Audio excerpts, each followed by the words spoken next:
Hi, everybody. Welcome. Thank you so much for coming. Hi. My name is Ariel. I am a bookseller with Women and Children First. I am just here to introduce our two people today, one being the lovely Dr. Burnett-Ziegler, who are here to talk about her book, Nobody Knows the Trouble I've Seen, The Emotional Lives of Black Women, and the person who will be interviewing her, Gaynor Hall. So I'm just mostly here just to let you know how it goes during the event. They will be on camera. I will not be. I'm leaving. We always start our Women and Children First events with a land acknowledgement. So please join me in acknowledging that the land on which the bookstore stands is the occupied, unceded territory of the Peoria, Potawatomi, Miami, and Sioux people. We encourage you to learn more about land acknowledgements and about the rightful owners of the land where you are viewing tonight's event. We have other events coming up. You can definitely check them out on our womenandchildrenfirst.com page that let you know. If you are interested at all in buying the book, which if you haven't gotten it already, you can always pick it up at Women and Children First. We are open. Or if you look at the screen, there's a green button that says buy the book, and you can buy it directly from the store. And I'm sure if you don't already have it, you will have it by the end of this. You can also order books from the store if you do not want to come in. We are still doing curbside pickup if that is something that you're interested in. If you have any questions at any point later on in the event, we will be, or Gaynor will be taking questions from the audience. And so there's a button at the bottom of the screen that says ask a question. And if you just hit that button, you type in that question and we will get those questions. And feel free to ask anything. Don't be shady. Don't be messy. Come with kindness. Come correct. Because this is going to be an incredible conversation. I'm really excited that you've welcomed us to be a part of it. We are also co-hosting this event with Semicolon Books. I almost forgot. And I just want to share something with them from them. Danielle was supposed to be here, but her flight got delayed. And so she said, just to let you all know something about Semicolon. Semicolon focuses on furthering the connection to art and literature in communities of color. Founded in 2019, the community work of increasing literacy rates in Chicagoland area and beyond is the concept's ultimate goal. Thank you so much, everybody, for coming. Thank you again for doing this event with us. I'm going to hand it over to Dr. Burnett-Ziegler and Gaynor. Thank you so much. Thanks, Ariel. Well, I am so excited about this conversation, Inger. I've got my copy of the book right here. Thank you, Gaynor. And I just want to say thank you. Thank you for this gift. It is so thoughtful and so helpful. And so it's so clear that this is written for us and there's so much to learn from it. And so I'm excited to dig into the conversation. But before we start, we got to do a little check-in, Inger, because this, as you said, has been a labor of love. So how are you feeling on this release day? Yeah, I am so excited, so grateful. This morning, of course, that excitement was mixed with a little bit of nerves as I released my baby out into the world. But the reception so far has been really positive. And one of the things that's most meaningful are the messages that people are telling me just about opening up a conversation about Black women's mental health, even after having read just a couple of pages saying, I struggle with depression, I struggle with bipolar disorder, I've struggled with trauma, and knowing that, there's a book that's going to talk about these issues is important to a lot of people. So I'm just excited. I'm excited, I'm grateful, and I can't wait to see how it is received by the world. Okay, so many questions for you, but we want to start with an excerpt. I know you've picked out something that you're going to read for us. Yeah, okay. So go for it. All right. My grandmother was one of my first examples of a strong Black woman. She left her man in Montgomery, Alabama in 1951 and headed north as a single mother along with millions of other Black people during the second wave of the Great Migration in pursuit of better employment opportunities and perhaps also a new suitor. At that time, fewer than 20% of Black families had a female head of household with no husband present. When she arrived in Chicago in 1954, after making a pit stop in Pennsylvania, she and my mother lived in a one-bedroom apartment on the west side in the Jane Addams homes.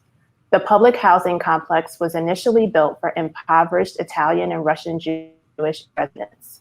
When they moved out of the neighborhood as Black families were beginning to trickle in, along with several notorious street gangs. Despite the welfare laws that prohibited Grandma from working, she held a job as a street seamstress. She made curtains during the day and attended Crane Junior College at night.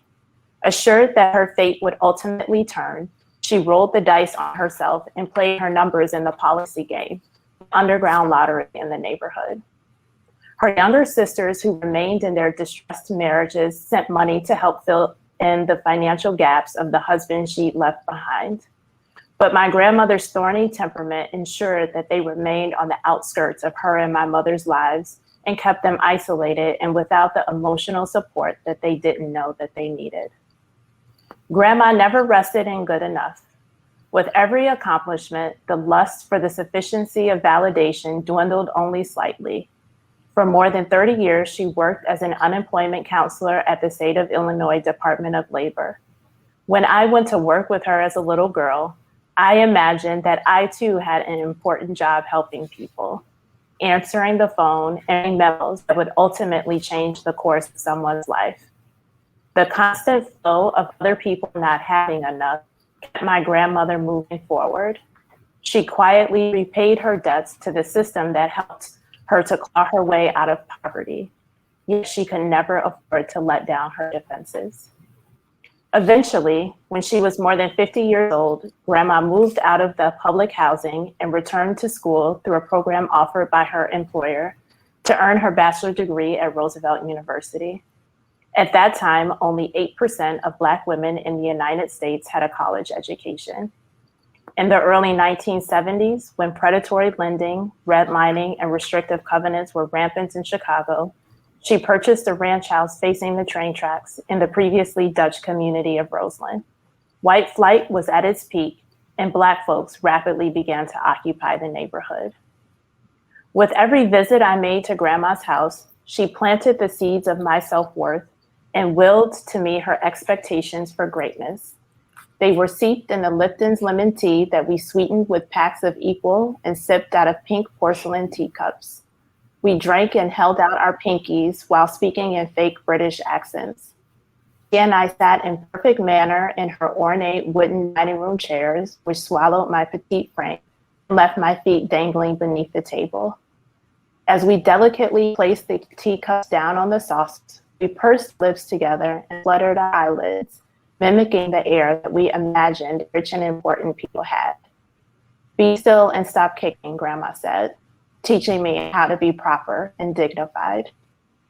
Grandma's hope for me was interlaced between her fingers as she kneeled down on the floor with me next to the bed as I said my prayers. "Now I lay me down to sleep. I pray the Lord my soul to keep. And if I die before I wake, I pray the Lord my soul to take, being sure to ask God to bless Grandma, Mommy, and Daddy. In the morning, she sent me home with a promise for prosperity folded in greeting cards that held an Our Daily Bread devotional booklet and 20 crisp dollar bills that she slid to me behind my mother's back. A third for you, a third for your tithes, and a third for your piggy bank. And one day you'll be rich like Grandma," she said. I love the detail in that. I can really relate to those Our Daily Bread devotional booklets and the crisp dollar bills. It's wonderful. Inger, talk to us about this prototype of the strong Black woman, right? That was born out of necessity, the mask that we all wear. And how is that in many ways holding us back from being authentic and living, as you said, abundantly authentic lives? Mm-hmm. Yeah, I started with that excerpt because I think for many people, when we think of the strong Black woman, we can think about our grandmothers. My grandmother was a single mom. She migrated from Montgomery to Chicago, lived in the housing projects, and really worked her way out of poverty to care for not only my mom, but to also to help care for me. And what I didn't know about her until adulthood was all of the suffering that she had endured. I talk about in the book, the multiple miscarriages she had, the experiences of domestic violence that she had with my grandfather. And this was something that was just not only not talked about, it was as if it never happened. And, there's a funny memory I have of my grandmother. When people would ask her marital status, she would say she was a widow, even when my grandfather was still living. So just kind of pushing him completely off to the side as if he never existed. And, even though the grandmother might be the first image that comes to mind, we see these examples of strong Black women everywhere. People in the workplace that are dealing with racism and discrimination and, fighting, clawing their way to the top while also caring for families at home.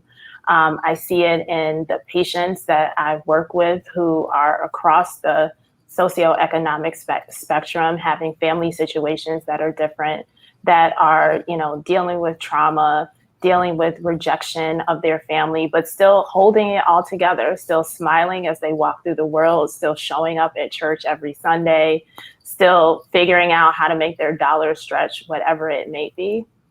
And, I think culturally, this is something that we're proud of, right? We're proud of not letting our pain show.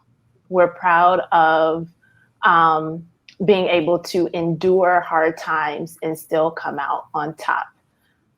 We wear it as a badge of honor. Like, that's what makes us beautiful and strong. And it's true, right? We're resilient. We have shown that we as strong Black women can deal with a lot. But on the other hand, there is a consequence to not confronting that pain and suffering on the inside. One of the key symptoms of trauma is avoidance. And one of the key strategies for healing from trauma is approaching that which is feared. And we're avoiding our pain because it feels too scary to deal with. I hear people tell me all the time, well, if I talk about it, if I think about it, I don't know what's going to happen. There's this kind of imagined sense of completely falling apart, or what other people are going to say, or the judgment. And so, this book and this conversation, and what I'm really hoping to kind of start a conversation around, is how approaching the emotional pain of Black women, for holding space for it with compassion, is really the first part of us being able to deal with that pain and to acknowledge it, and to acknowledge it without judgment, acknowledge it with our own kindness, forgiveness if there's shame and self-blame. And in doing that, we also open ourselves up to community. And that's part of what this book is about as well. What has your research shown about the pervasiveness of trauma, different types of trauma within our experiences? Yeah, so about 8 in 10 Black women have experienced some form of trauma in their lifetime. Of course, only a fraction of those will go on to develop PTSD or post-traumatic stress disorder. We do know that Black women experience more cumulative traumas over the course of their lifetime than other race and gender groups. So not only have Black women had at least one trauma, many times have had multiple traumas. And the most common forms of trauma are childhood sexual abuse and domestic violence, or intimate partner violence. And what we see, not only through the research, but through clinical experience, is that these traumas kind of build on each other, where someone who may have experienced childhood sexual abuse may have also witnessed their parents in an abusive relationship. And then they go on to be in an abusive relationship themselves. And so the trauma is kind of continuing across not only their lifespan, but unfortunately, without it being addressed, has the potential to continue in the life cycle of their children. So Ingrid, going back to the story that you shared in talking about your grandmother, it seems like the avoidance of what she had, been through in her lifetime really prevented her, or, she had that wall up that affected her relationship with your mom. Yeah, she was a tough lady for sure. She, in pictures was someone that, would never smile, kind of had a stone face. She wasn't necessarily a warm and fuzzy type of person. She was a little bit with me, but with most people that she encountered, she was really tough. And, I do think that the trauma that she experienced likely played a role in that. And I do in the book talk about how that may have impacted her relationship with my mom, and how trauma that shows up in that way can impact the relationships between a lot of moms and daughters, because the daughters don't understand why the mom is acting this way, why there is that emotional distance or numbness or coldness or hardness, and are kind of left to their own devices to interpret what that means. And, in conversations with my mom, she says, I don't really know why she treated me like that, but I remember her telling me I did feel unloved. I felt like she didn't like me, and I didn't know why. And, I think, there's a lot of kind of tough love that can exist in our community. And I think, if I had to make some assumptions about my grandma, she probably fell into that tough love category. Like, she was present, she provided, she did all of those things. But in terms of that warmth that often people, children and adults feel like they really need, that was something that she was unable to open herself up to. The tough love in the community, and especially when we're talking about addressing, seeking out mental health treatment and therapy. Maybe it's changing now, or starting to change, especially with the discussion that we're having, the discussion that you're provoking with this book. Hopefully that will continue to be the case. But for so long, and Ingrid, you can speak to this. I mean, how many times have you heard, keep your business to yourself, or go to God instead of seeking mental health treatment? What was your personal path to therapy? Because that was a process as well for you personally. Yeah, that's a story that I share in the book as well, that I went to therapy myself for the first time as a graduate student. I was in my second or third year of my PhD program as a clinical psych student, and in the midst of a really unhealthy relationship, and was also kind of battling with some of this stuff that we're talking about, battling with the intense realization that I needed some help, I needed some support, and also the expectation that I should be able to keep it together. Like, I'm a grad student, and people have this certain image or expectation of me, and trying to kind of reconcile between those two kind of ideas. But I ultimately did go. I had a white woman therapist who was incredibly helpful, and she helped me to kind of think about a lot of the things that I talk about in the book, to think about, how my family shaped how I saw myself and how I engaged in relationships, the unhealthy messages that I was saying to myself, and how to kind of relearn that. And it was uncomfortable. I can't lie at all, particularly as like a psychologist trainee, someone who's learning to ask the questions, to kind of sit on the other side and have the questions be asked of me. It was really uncomfortable, but of course, I believe in therapy as a therapist, but being in front of someone that really helps you to challenge the way you're seeing things and thinking about things is really a powerful eye-opening. It was a powerful and eye-opening experience for me. So in the book, you have resources, right, that you have listed, strategies that people can use. What are the first steps that, you suggest that people take if they're interested in, or they need to seek out mental health treatment? They are afraid to take the first steps, or, even just, sometimes even just searching for a therapist can be a barrier. Like, how do you get started?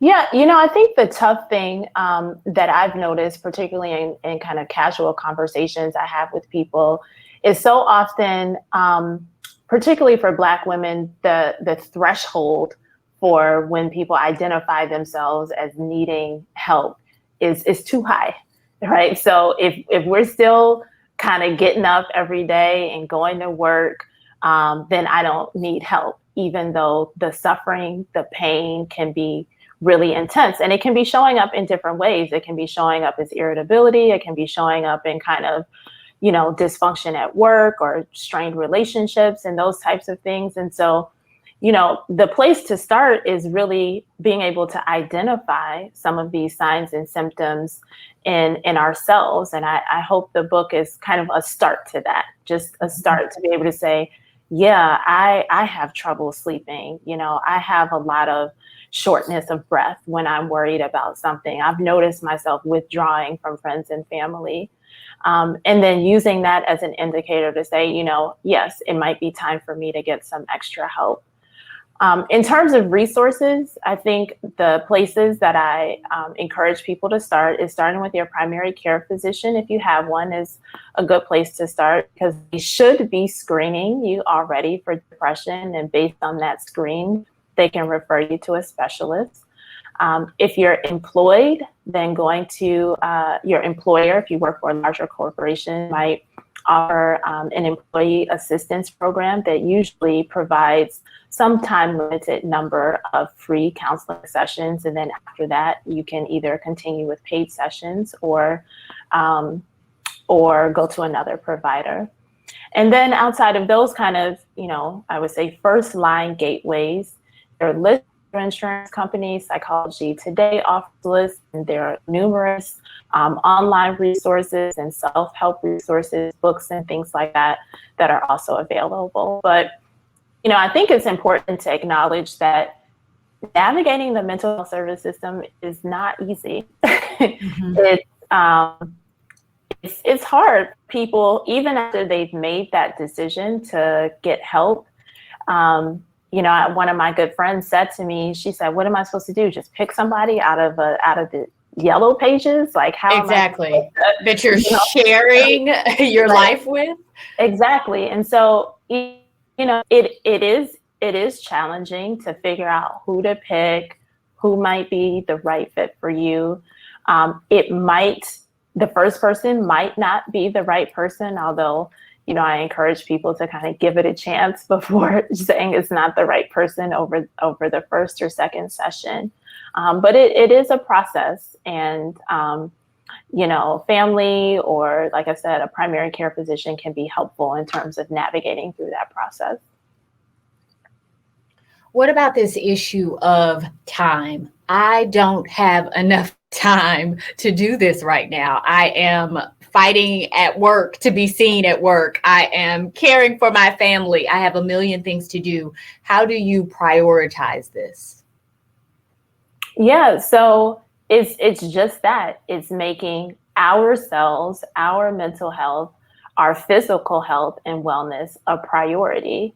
And so the question I would ask is, what are we sacrificing for ourselves not in this, right? So it may be that we're not showing up as our best selves in the world. It may be that we're just dealing with our own suffering because we feel like there's not a space to be made for therapy or any other support. In this conversation, I'm finding it really also important not only to talk about therapy, mental health treatment, how people can be actively finding time for pleasure and joy, because we as Black women we're doing too much. I'm the first one to preach. We're doing too much, and really promoting how can we rest? How can we incorporate rest into our days? How can we incorporate joy and meaningful connection and therapy, and know that that's as much of a priority, if not more than a priority, than some of the other things that we have on our plate, because our mental health and wellness is what allows us to be able to be well enough to do the other things that we value. That was, for me, one of the biggest takeaways from the book. The trauma is pervasive, but it does not tell the whole story. It is a part of the story, but there is healing in that, and there is joy, and we have to kind of find our way through that, right? Mm-hmm. Yeah, absolutely.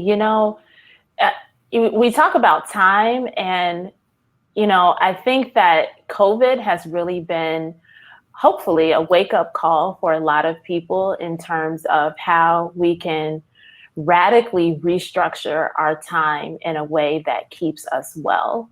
And that's about setting boundaries, right? Thinking about the things that we agree to, and if they serve our wellness, if they're ultimately aligned with our goals.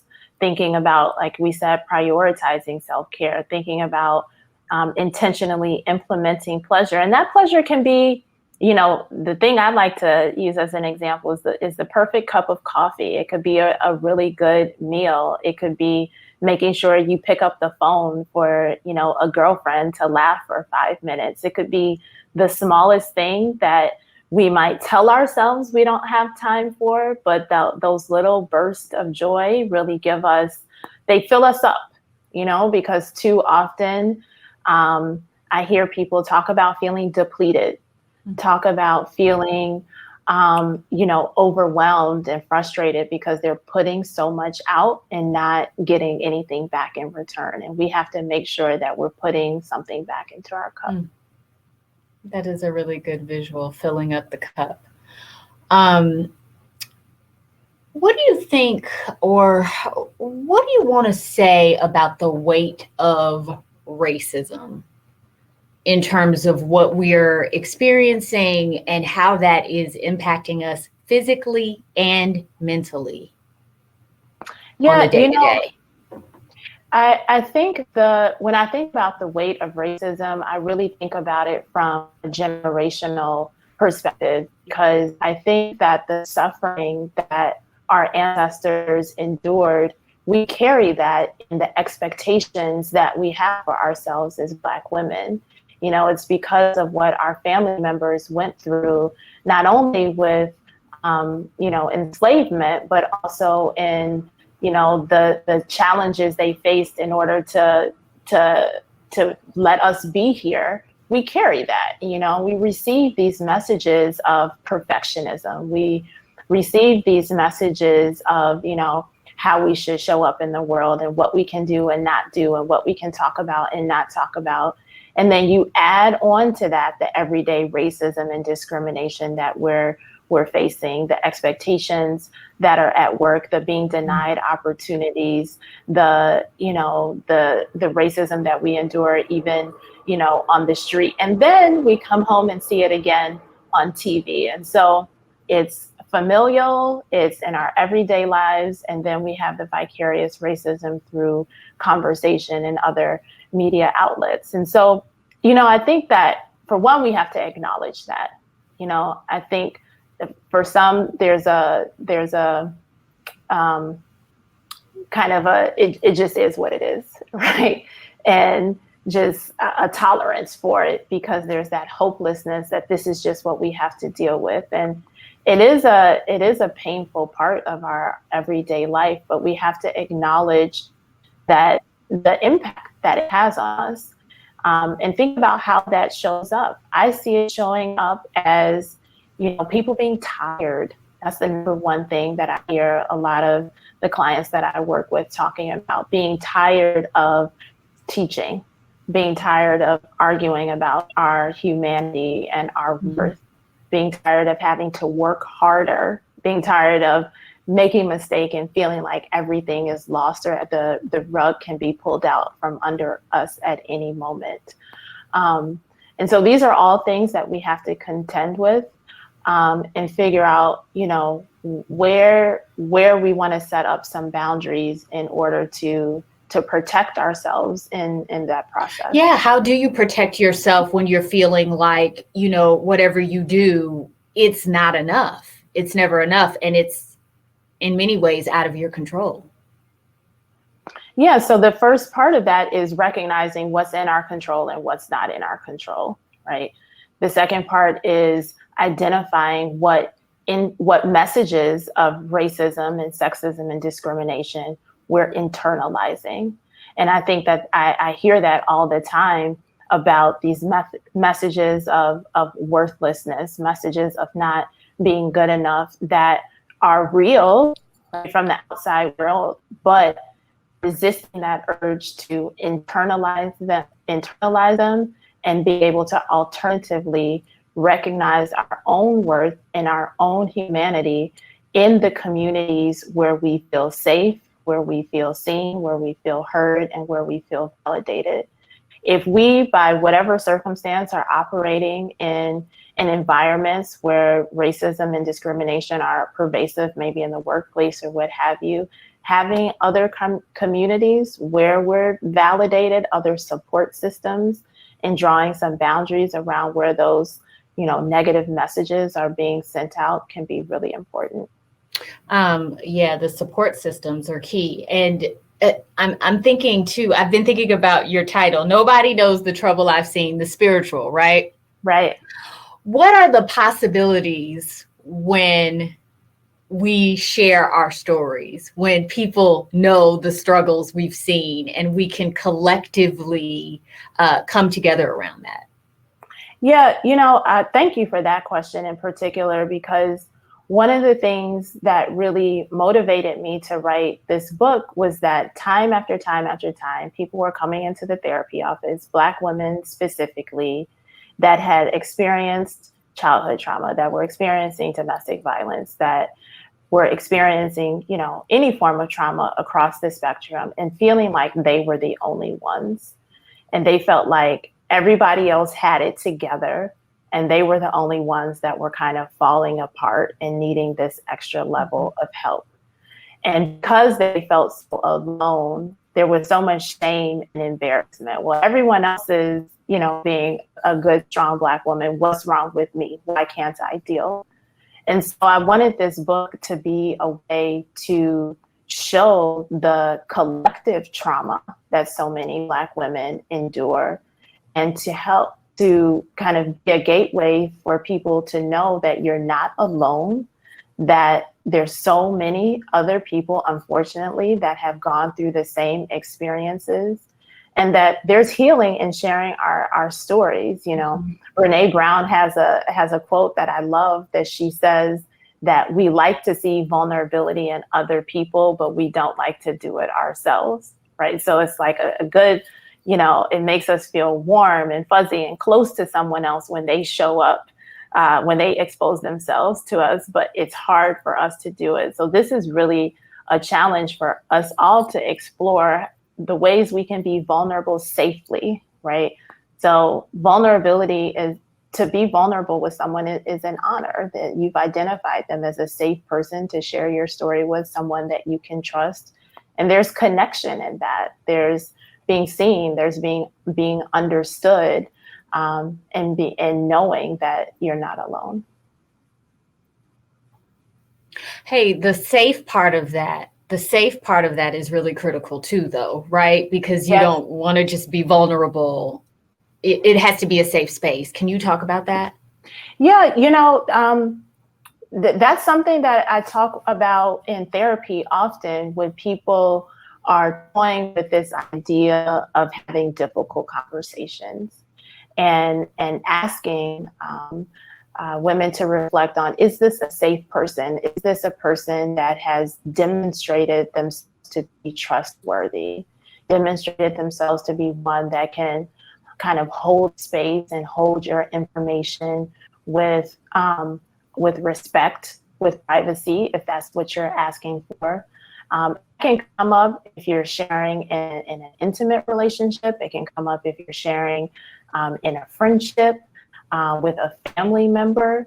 And so, it can be a challenging measure for some people, because a lot of folks that have endured trauma don't trust anybody, right? And so that's kind of the rationale for not sharing, is to say, well, everyone is globally just not trustworthy. And that's rooted in having been harmed, because, people that have endured trauma see the world as a threatening place. And so together in therapy, we can work to say, okay, well, maybe there are one or two people with whom, you might feel safe sharing your story. And on the other hand, there might be folks that people are inclined to open up a conversation with, who have not shown themselves to be trustworthy. And that comes up a lot in intimate relationships specifically, where there's closeness being pulled for someone who is potentially not safe. What conversations do you think should be happening around the trauma that Black women have experienced in relation to the trauma that Black men have experienced, and how that impacts relationships, intimate relationships? Yeah, when I hear that question, I think of one of the most common kind of threads that I hear a lot is Black women deprioritizing their trauma in order to protect Black men. And it's a difficult dynamic when we think about the trauma, the pain and suffering that the Black community has experienced as a whole. And the way we see this play out is, well, I don't want to send another, Black man to jail, or I don't want another Black man in the family to get in trouble, or something like that. And what that may mean is that we're holding our own hurt, if we've been harmed by someone, to ourselves. And so, we have to think about that. We have to think about how we prioritize our pain, how we care for ourselves, how we speak up for ourselves, how we support each other as women, as family members, to honor and respect the difficult life experiences that individuals have had, and resist the urge to kind of pit one pain against the other, because that can be a really challenging space. Yeah. So self-care, it is not selfish. I love this line from the book. You say, ladies, it's time for us to armor up so that we can be our best selves. What does self-care look like? Yeah, I can speak on it for me. Boundaries are a big part of my self-care. Boundaries give me the time and space to do things that I need to do for me. That might be fun stuff, that might be yoga or meditation, that might be, working on projects that are of interest to me. But taking into balance the things that I need for my own, mental wellness, in addition to how I, give to others. So prioritizing the self, having clear boundaries, being kind and compassionate to the self is something that I really want to underscore, because I think in a lot of the self-care lists that doesn't come up. And just too often I hear how hard we as Black women are on ourselves, the messages that we tell ourselves about not being good enough, about I should have done this, I should have done that, I should have worked harder, I shouldn't have said this thing, I shouldn't have been in that relationship, feeling, not as good as something else. And society, of course, is reiterating these messages, but we have to reiterate that. We have to reject that. We have to remember, our own humanity, our own worth. And, I really believe in lifting it up in other women in our community as well, because we need to hear that. We need to be, supported by each other. And I hope that this book helps to create that community. So as you have been on this journey of bringing this book to life and sharing it with the world, what did you learn on this journey? What surprised you? What can you share with us? Yeah. That's great. I learned how hard it is to be vulnerable. I learned the value in understanding kind of familial cycles and asking questions. I can say through this book, I learned so much about my family that I never knew before. And I think that in a lot of Black families, there's a lot of secret keeping and things that we don't talk about and things that are just kind of unaddressed. And that allows kind of unhealthy patterns to continue. And we need to have an awareness around what's happening in families in order to start to break some of these cycles. And so, that's probably one of my greatest gifts of this book, not only for myself, is being able to have these really intimate and vulnerable conversations with my mother, particularly about, her own experiences, and being able to reflect deeply on, how her experiences have shown up in my life. Inger, was she open to having those conversations? Did you have to pull that stuff out of her? How do you approach a conversation like that when people may not necessarily want to talk about that pain or revisit it? She was open. I will say, though, they were things that I don't think she had ever really thought much about before. And so it was kind of like a reflection process that we were going through together. And, I also think it's important to note she was open because she was a loving mom, that she wanted to support this effort. And she knew that it was important to me as part of the process. And so, that's a sacrifice that I, really want to acknowledge that, it likely was uncomfortable for her, but she went through it with me, I think, out of love for me and love of, what it might do for other people. Okay, so we're going to get ready to open up for questions from the audience.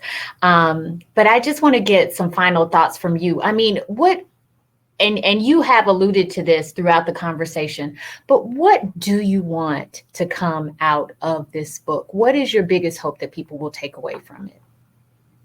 My biggest hope is that, I hope that Black women know that we're not alone in our suffering. I hope that we know that there is healing and that there's joy that's available to us. And I think that far too often we think that suffering is something that we just have to tolerate, that we have to just tuck our pain aside, put our head down and keep going.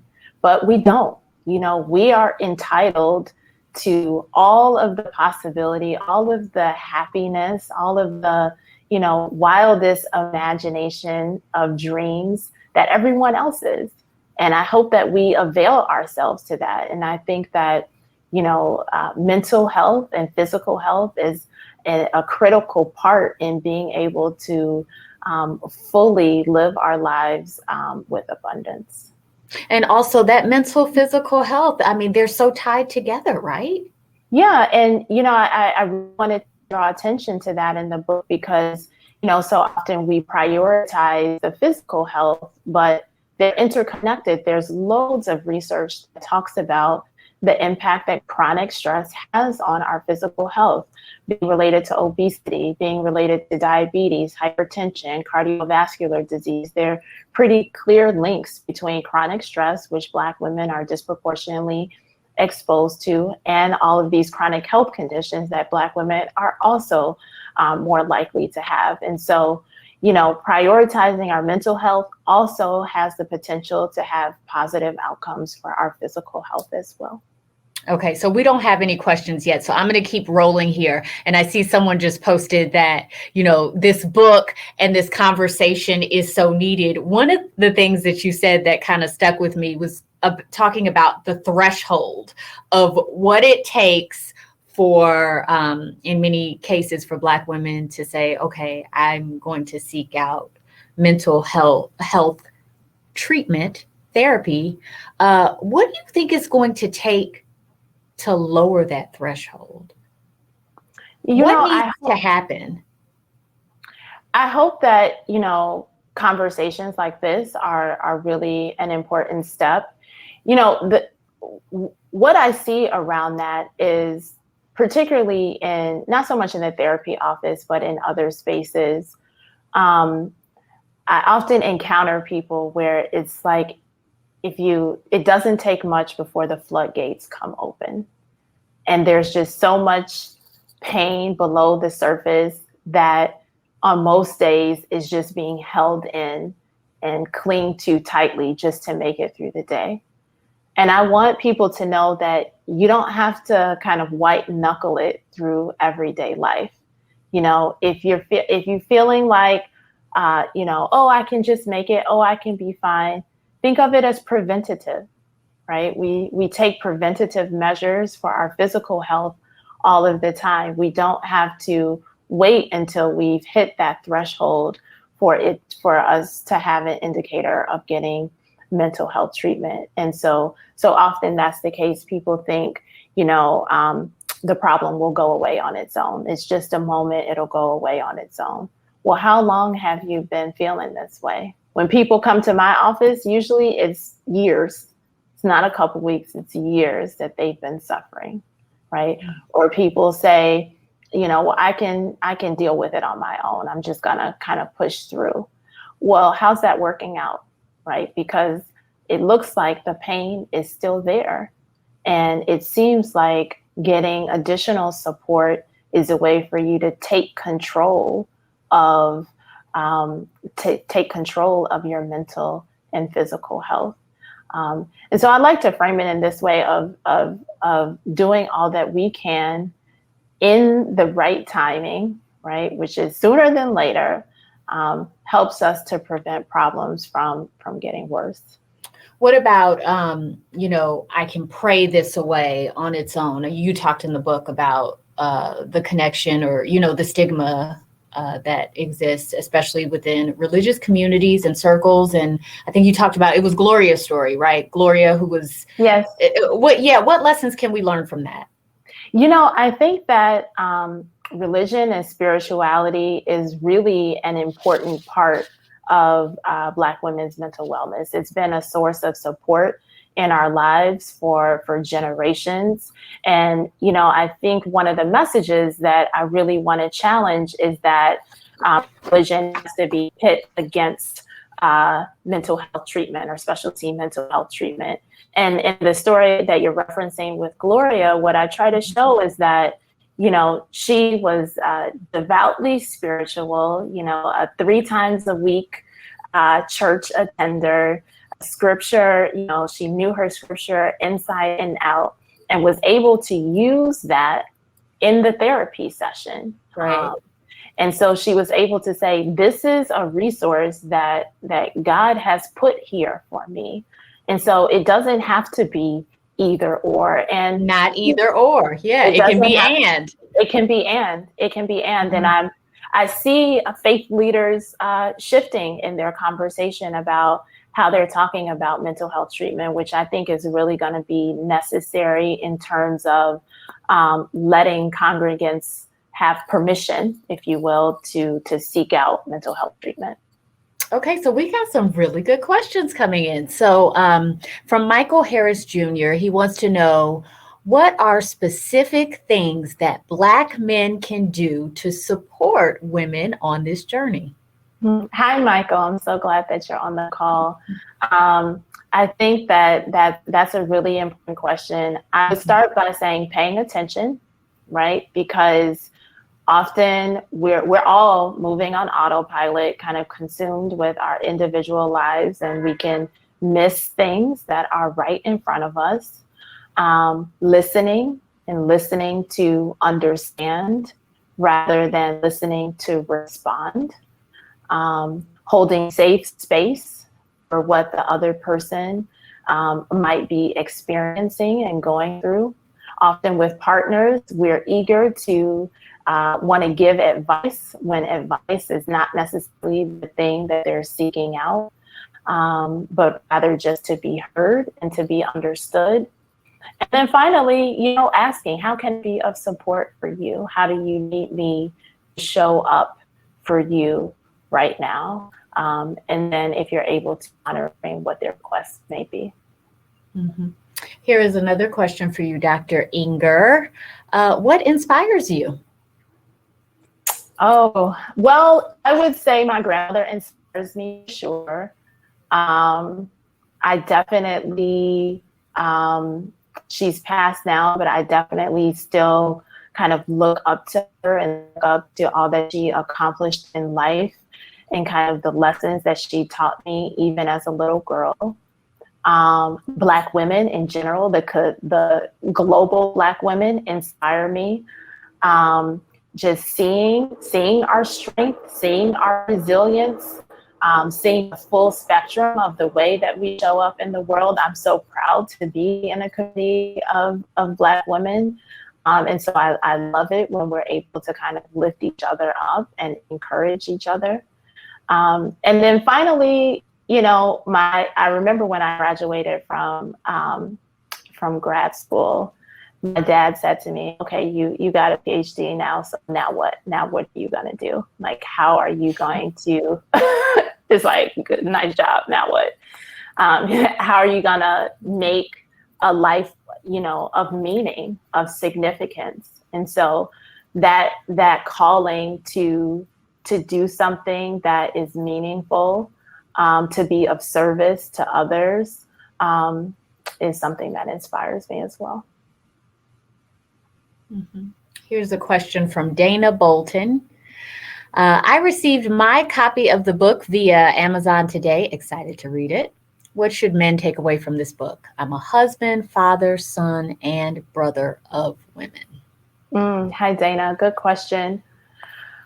I think particularly when you are thinking about, being in partnership or in relationship with someone else, so often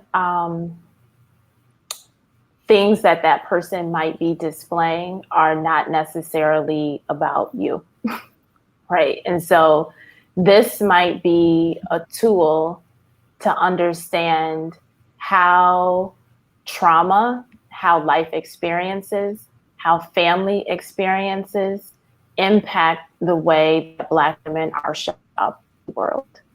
And some of that is, a lot of it is wonderful, and some of it might be challenging, right?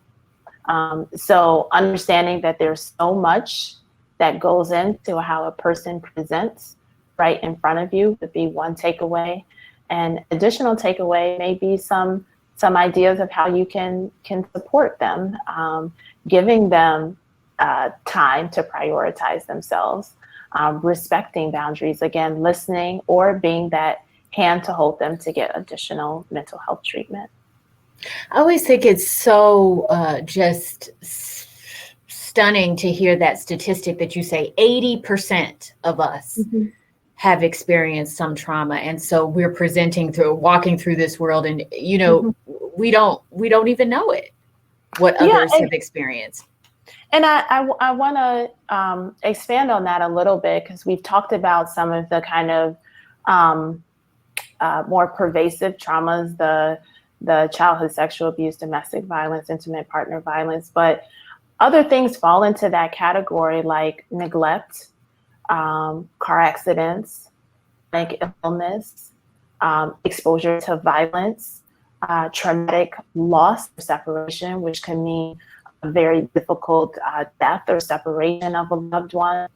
And so, perhaps, 80% of people on this call have experienced one of those things in that list. And traumatic stress is an evolutionary natural response to a difficult experience, right? But it's when those symptoms persist that they really can be debilitating, and that they can really interfere with our day-to-day functioning and our mental health and wellness. Mm-hmm. Patricia Davis wants to know, well, she says, first off, thank you, Inger. How do you center yourself after a hard day of hearing the news of police shootings and white supremacy? Yeah, so I would start by saying, I always encourage people to think about where they might put boundaries on their news watching. I think particularly over the last year, where it's seemed like the news has been constantly kind of one bad thing after another with police violence and COVID and civil unrest and et cetera, there can be an urge to be kind of constantly checking, which is not healthy, right? So I encourage people to kind of identify, okay, I'm gonna check the news, once in the morning or once midday. And then making sure you're not doing it at the end of the day, and making sure that there's kind of a space, particularly before you lay down for bed, because it's true, those thoughts can seep into our consciousness, not seep into our sleep, but also seep into our day-to-day consciousness, where we find ourselves kind of thinking about it and worrying about it all the time. And it's not just news, it's social media, it's conversations about it. All of that can be really triggering and anxiety provoking. And the videos. And the videos. The visuals.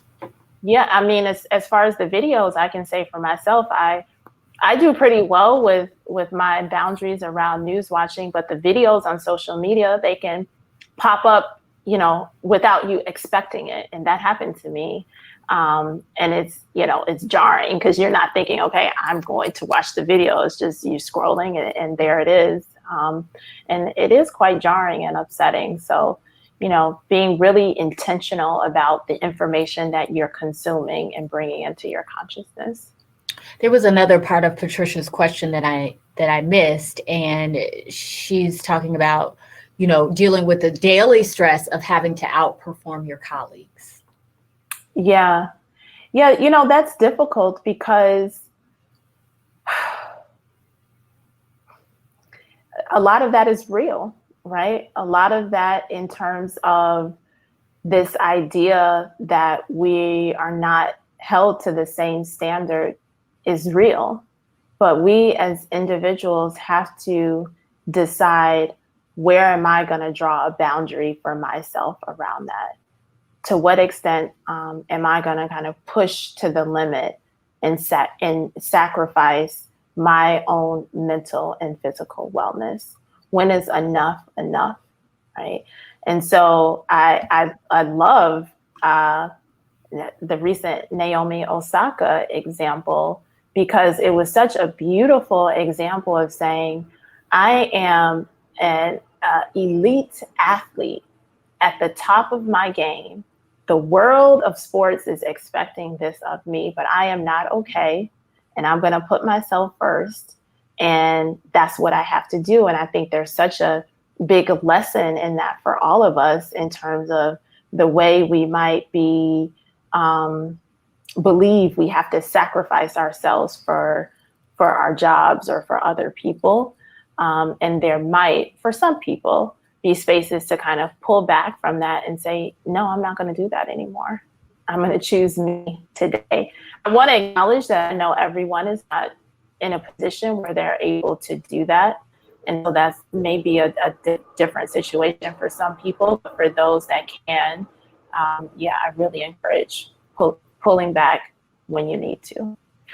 And as Ariel is jumping in here, Dr. Inger, I just want to thank you for your work, for your time, for your book, for your gift, for your words, and your encouragement. Really, this has been so great. So thank you for having me as a part of this. Thank you so much, Gaynor. Thank you for this conversation. Thank you for being another beautiful Black woman to do this work in your way. And it's really an honor, and I'm so grateful.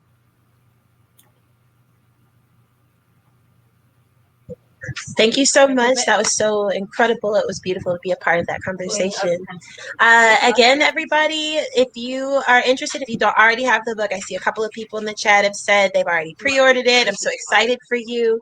You can also buy the book from the green button at the bottom of your screen. It says buy the book. You can also stop by the store. We are open Tuesday through Sunday. We also do curbside pickup every day, because this obviously sounds like something that we all need on our shelves. I have it. So that's it for now. This event has been recorded. If you registered for the event, you should get the link to that tomorrow. If you didn't, it'll be on our YouTube in a couple of days. That's all we have for now. Thank you so much again for joining us. I had such a great time. I hope you all have a beautiful day. Bye. Good night. Bye. Thank you. Bye.